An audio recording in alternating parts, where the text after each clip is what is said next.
A unique opportunity for you this morning. Fox 45 is given the chance that is literally out of this world. Thanks to NASA, we are able to talk with local astronaut and commander of Expedition 43, Terry Virts, while he is aboard the International Space Station as he lives and works in space. Commander, so many questions for you that we have here. You have been in space for months now, and you've been working with an international crew. Now, you're part of a 15-year production here as the International Space Station continues to grow. In fact, that's happening this November.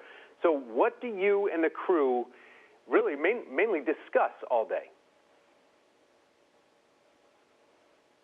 Well, we discuss all kinds of things. Like you mentioned, we've been here for 4 months.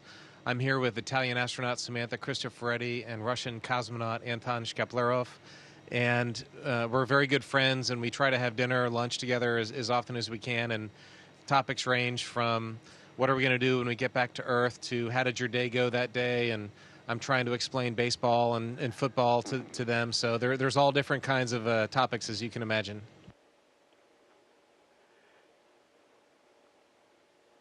Yeah, and of course, just looking at your attire right now, obviously a Baltimore fan right here from Columbia, Maryland, born, though, in our city of Baltimore. Love the O's jersey, so I'm sure that baseball is one of the topics right now. But let's get back to, before I get to that, I really want to talk to you about the research that the crew is doing. What are you guys most proud of that you're working on, part of this group? What are we most proud of? Well, there's been so much different research that we've done. Just about every discipline from science is covered here. We're doing biology, human research. We're doing physics experiments. There's something on the outside called an alpha magnetic spectrometer that's looking for dark matter and dark energy in the universe. It's a really fascinating experiment.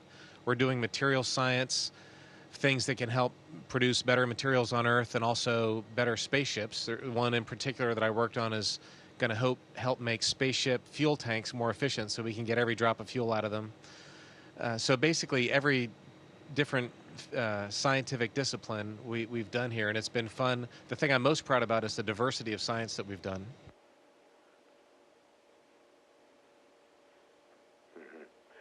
I agree with that. And now I know that we were able to take you live just a few weeks ago while you were out on one of your 3 6-hour spacewalks out there, and you were working on things. Now, we could not tell what you were actually doing out there, but if you're out in space for 6-hour shifts, can you kind of describe that, what you're seeing from your perspective? Man, I wish I could. The view from inboard the space station is unbelievable. We have several different windows, and there's one in particular called a cupola that has 7 windows that you're surrounded by, and the view from there is unbelievable. So I didn't think it could get better than that. But when I went outside and you're out in space and all you have is that thin visor between you and the universe and all of creation, it's truly amazing. The colors that I saw were colors that I'd never seen before, especially shades of blue. The sunrise and sunsets tend to last a long time because the orbit that we're in is kind of paralleling the direction of the sun, and so it was a little bit of thin blue for a long time during our night passes, and seeing those sunrises and sunsets were just remarkable. I wish I could describe it better, but it's one of those things that you have to do on your own. Well, you've been doing a great job on social media sending out some of those samples, but I want to talk to you a little bit more about the gym that's on board. Now, I know that the International Space Station is compared to a 6-room house, but I also found out that there's a gym on board. It's not just so that you guys can stay in shape and look good while you're doing interviews. There's a little bit more to it. Tell us about that research involved. That's a perfectly timed question. My crewmate, Samantha Cristoforetti, just floated by as she's going down there to work out right now. So we spend several hours every day doing aerobic and anaerobic exercises, basically weightlifting. There's no weight in space, but we use a vacuum system that kind of acts as a spring to generate weight. And that's very important to keep our bodies in shape. If you spend a lot of time in weightlessness, your muscles and your bones would atrophy. So through some diet, and we take vitamin D pills, but mainly the exercise that we do, we've learned after having 15 years of people coming to the space station that when we get back to Earth, we're in good shape. A little dizzy the first few days, but your body is very strong and able to spend time in space and get back to the Earth. And so it's a great accomplishment of the space station. It's proved that humans can live in space and then go to a planet and not only survive, but actually thrive and work and do well.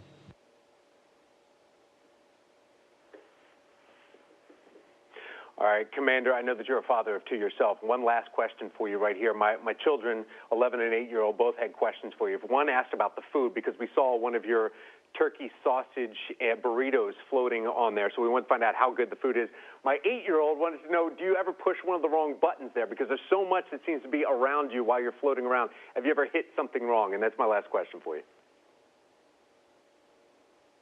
Those are two great questions. The food is actually pretty good. It's much better than what I would cook if I were a bachelor. And the variety is pretty good. There's all different kinds of meat. We have vegetables, potatoes, pasta, desserts, fruits, nuts. So it's a pretty good variety of food. And if you're here for 6 months, that's really important to have something different so you're not eating the same thing every day. And as far as pushing the wrong button, the hardest part about being here is that every day, all day long, you're doing very sometimes tedious procedures. They're long procedures. You have to make sure that you're doing the right switch or right button constantly because you don't want to break anything. And of course, we're human and we make mistakes. And yes, I have pushed the wrong button. Thankfully, nothing bad has happened, and the mistakes that I've made have all been easily recovered. But that's something that you really have to pay attention to when you're up here for such a long period of time.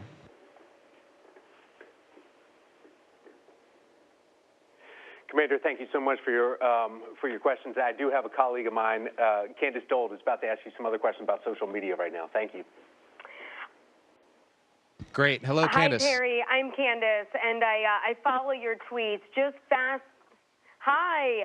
So I follow your tweets, and just absolutely fascinating. What do you think when you tweet pictures of Maryland and in D.C.? You have to look at them with such pride, don't you? It's really cool, for lack of a better word, to see your home from space, and it's very recognizable, especially the Chesapeake Bay. You can pick that out from hundreds of miles away.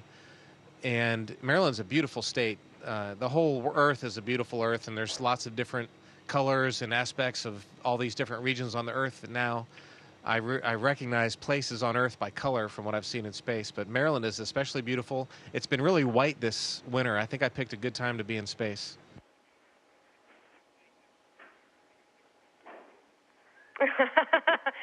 Let's talk about that shirt that you're wearing right there, that Orioles shirt, and I saw somebody gave one to you for your birthday while you were up there.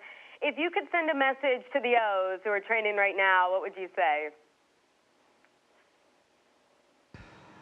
I would say go O's. Best team in the American League East for the last 3 years, I think, the most number of wins, and it's been so much fun being an Orioles fan the last few years with Buck and all the great players that we have.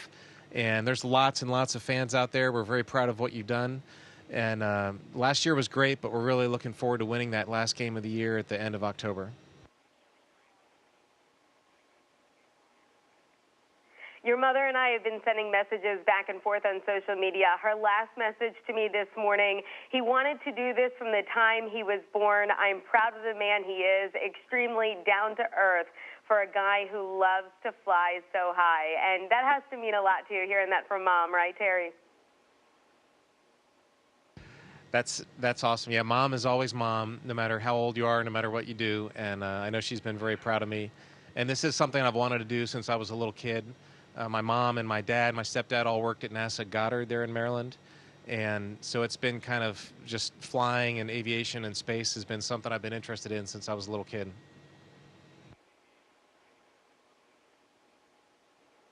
Well, we are all proud of you. Congratulations on all of your success, and we look forward to many more tweets, posts, everything in between. Thanks so much, and we'll see you when you get back home.